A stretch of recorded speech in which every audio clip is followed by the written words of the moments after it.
Have you ever looked back at your relationships and thought, why does this keep happening to me? Different faces, different stories, but the same ending. You open your heart. You give love freely. You believe in people's potential. And somehow, it always ends with you feeling drained, unseen, or broken. You start wondering if something inside you attracts pain, if maybe you're the common denominator. But what if I told you? It's not that you attract narcissists because something is wrong with you, it's because of something right about you. That got twisted somewhere along the way. People who've been through emotional neglect, inconsistent love, or had to earn affection growing up often develop what I call a familiar blueprint of love. It's not logical. It's emotional. It lives deep in your nervous system. You don't choose narcissists consciously. Your body recognizes something it's known before: chaotic love, conditional love, love that keeps you guessing. And because it's familiar, it feels like home, even if that home hurt you. So when someone love bombs you, showers you with attention, mirrors your every interest, looks at you like you're the only one who understands them, your nervous system lights up. It whispers, finally, someone sees me. But slowly, things start to shift. You find yourself explaining your worth, defending your intentions, apologizing for things you didn't do. And that old ache, that need to prove yourself to be loved, comes alive again. You're not crazy for falling for it. You were conditioned to equate intensity with intimacy. You didn't attract them because you're weak. You attracted them because your heart was trained to find comfort in chaos. Because somewhere along the way, love started to mean sacrifice. And you learned to ignore the warning signs, just to feel seen. But here's the truth. You don't have to keep replaying the same story. Awareness is the first step out of the pattern. Once you see the cycle, you can break it. And that's what this video is about. We're going to unpack the deep psychological and emotional reasons behind why empathic, kind-hearted people keep attracting narcissists. And how to finally end the cycle for good. So take a deep breath. You're not broken. You're awakening. When you were a child, love wasn't just something you felt. It was something you had to earn. Maybe your parent was warm one moment and distant the next. Maybe you were praised only when you achieved something, or when you stayed quiet and didn't cause trouble.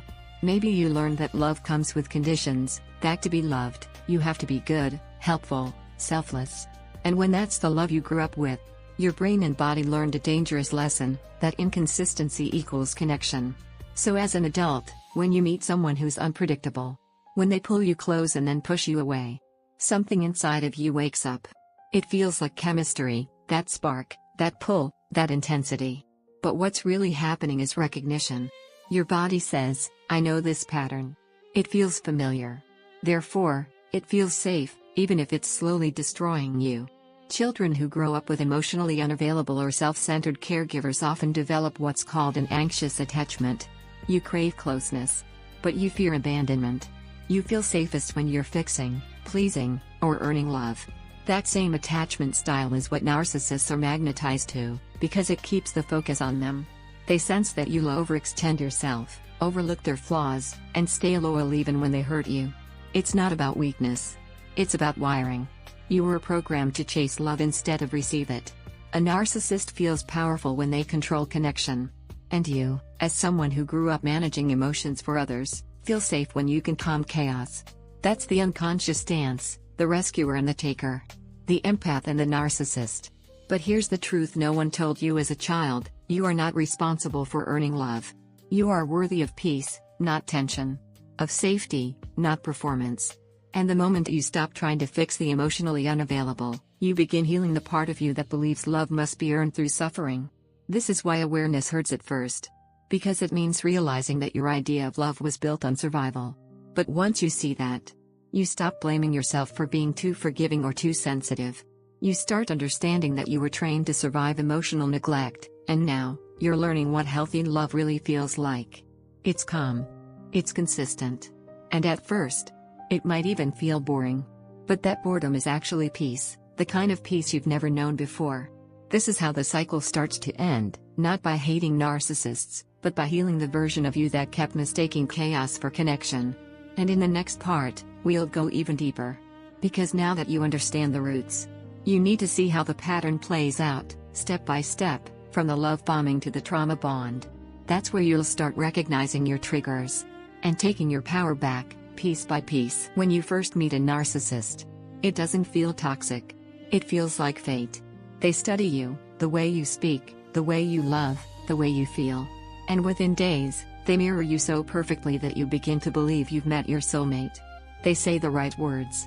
They reflect your values. They look at you like they see you, finally, someone who understands your depth. But what you're actually feeling is a psychological mirroring. They're not seeing you. They're studying you, collecting pieces of your personality and handing them back like a reflection. That's why it feels so intense, so natural, so rare.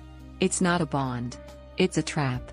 During this stage, often called the love bombing phase, your brain releases chemicals like dopamine and oxytocin. You start associating this person with intense pleasure, excitement, and connection. Your nervous system lights up like a fireworks show. But just as quickly as they give, they begin to pull away. That sudden shift, it activates your attachment wounds. You start chasing the high you felt in the beginning, wondering what you did wrong, trying to earn back their warmth. And that's how trauma bonding begins, a cycle of reward and withdrawal that trains your brain to equate pain with love. It's not that you're addicted to them. You're addicted to the relief you feel when the chaos temporarily stops. It's the same psychological mechanism behind gambling, addiction, and intermittent rewards. You don't know when they'll be kind again, so your brain clings to every breadcrumb, waiting for the next hit of validation. You start rationalizing, minimizing, hoping. You tell yourself, they're just stressed. They had a tough childhood. They'll change if I love them harder. But deep down, you can feel it, that slow erosion of your joy, your confidence, your sense of self. You didn't fall for their charm because you're naive. You fell because they targeted the parts of you that are pure, your empathy, your forgiveness, your hope. They sensed that you lead with love. And they used it as leverage. But here's the shift: once you see that pattern, the spell begins to break. You start noticing the subtle digs, the shifting moods, the emotional games that used to confuse you. And instead of blaming yourself, you begin to detach, not out of anger, but awareness. Because what once felt like love now feels like control. And that's when you start waking up. The moment you realize you don't have to earn peace, that's the moment the trauma bond begins to lose its power. And that brings us to the next part, where we'll dive into the psychology of trauma bonding, why leaving feels impossible, why you keep going back, and how to finally break free. You know it's toxic. You know it's destroying your peace. And still, something inside you can't walk away. You block them, then unblock them. You leave, then you miss them. You promise yourself it's the last time. But the silence feels unbearable. That's not weakness. That's a trauma bond. A trauma bond is not about love, it's about survival. It's the nervous system's attempt to find safety in chaos. When a narcissist alternates between affection and cruelty, your brain becomes wired for intermittent reward. It's the same mechanism that keeps gamblers pulling levers, hoping for the next win. Only here, the jackpot is their approval. Every small kindness after a storm feels euphoric. You think, they're changing. They do love me. But what's really happening is chemical conditioning, dopamine spikes, cortisol drops, and your body mistakes relief for love. And that's why leaving feels like withdrawal. You're not just missing them, you're detoxing from the highs and lows they created. It's the reason your chest aches when they're gone. The reason your mind replays the good moments on a loop. Your body is trying to stabilize, but it's addicted to unpredictability. Many survivors blame themselves for going back. But here's the truth: you weren't chasing pain. You were chasing the version of them that seemed real in the beginning. You held on because you believed that the person who loved you at first could come back. But that version was never who they truly were, it was who they needed to be to pull you in. And once you see that, you stop romanticizing potential and start mourning the illusion. Healing a trauma bond isn't about willpower, it's about retraining your nervous system. Learning to sit with discomfort without running back to what hurt you. Learning that peace can feel unfamiliar at first, but it's not emptiness, it's safety. It means replacing the high of intensity with the calm of consistency. It means reteaching your body that love doesn't have to hurt to feel real. So if you've ever gone back and hated yourself for it, please hear this: you weren't weak. You were wounded. You were trauma bonded, chemically tied to the very person who hurt you. But bonds can be broken. Neural pathways can be rewired. And that's exactly what happens as you heal. Every time you resist the urge to reach out. Every time you choose silence over reaction. You're breaking the pattern. You're teaching your body that safety doesn't come from chaos anymore, it comes from you. This is where healing truly begins, not in forgetting them, but in remembering yourself. Because when you stop craving their approval, you start reclaiming your power. Now that you understand the pattern, why it started, how it feels, and why it's so hard to break, the question becomes: how do you stop it from happening again? How do you stop attracting narcissists? When you've been conditioned to mistake their energy for connection, the answer isn't about avoiding them. It's about transforming the part of you that responds to them. You stop attracting narcissists the moment you stop needing validation from emotionally unavailable people. Because narcissists thrive on unmet needs, the need to be seen, heard, chosen, or valued. When those needs run deep, they can sense it instantly. They're drawn to your openness, your empathy, your willingness to understand them. But when you start giving those things to yourself, the energy that once attracted them begins to fade. They lose interest in people who no longer feed their supply. So healing isn't just about spotting red flags. It's about changing your internal blueprint, the kind of love your nervous system feels drawn to. And that starts with self-reparenting. With showing up for yourself the way no one did when you needed it most. When you feel unworthy, remind yourself you are. When you feel alone, stay with yourself instead of chasing connection. When you feel tempted to fix someone, remember, that's not love. That's old survival.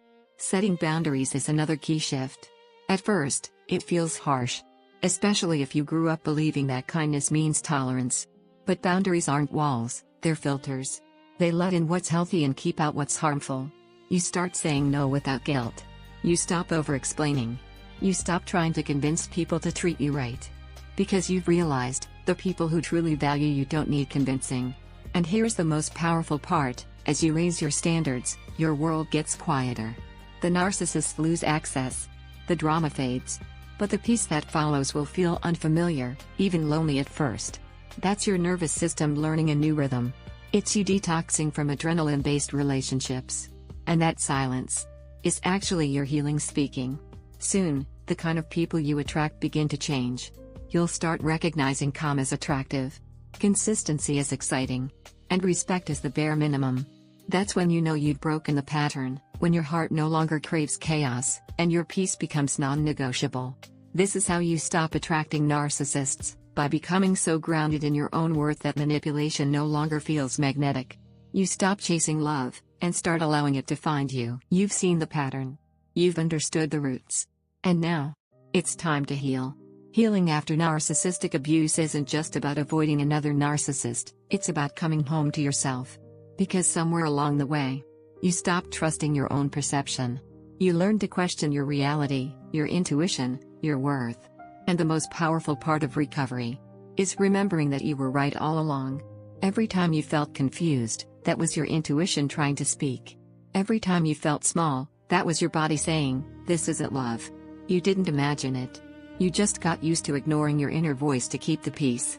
But now, peace means listening. Even if it means disappointing others. Even if it means walking alone for a while. Healing isn't linear.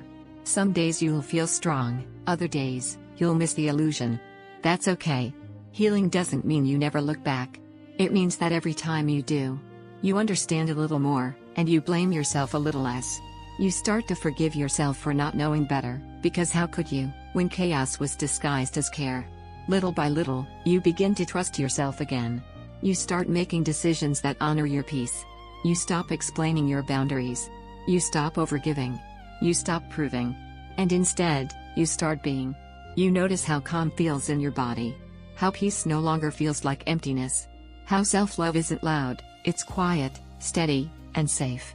There's something sacred that happens when you heal from a narcissist. You stop searching for love in others. And start embodying the love you always gave.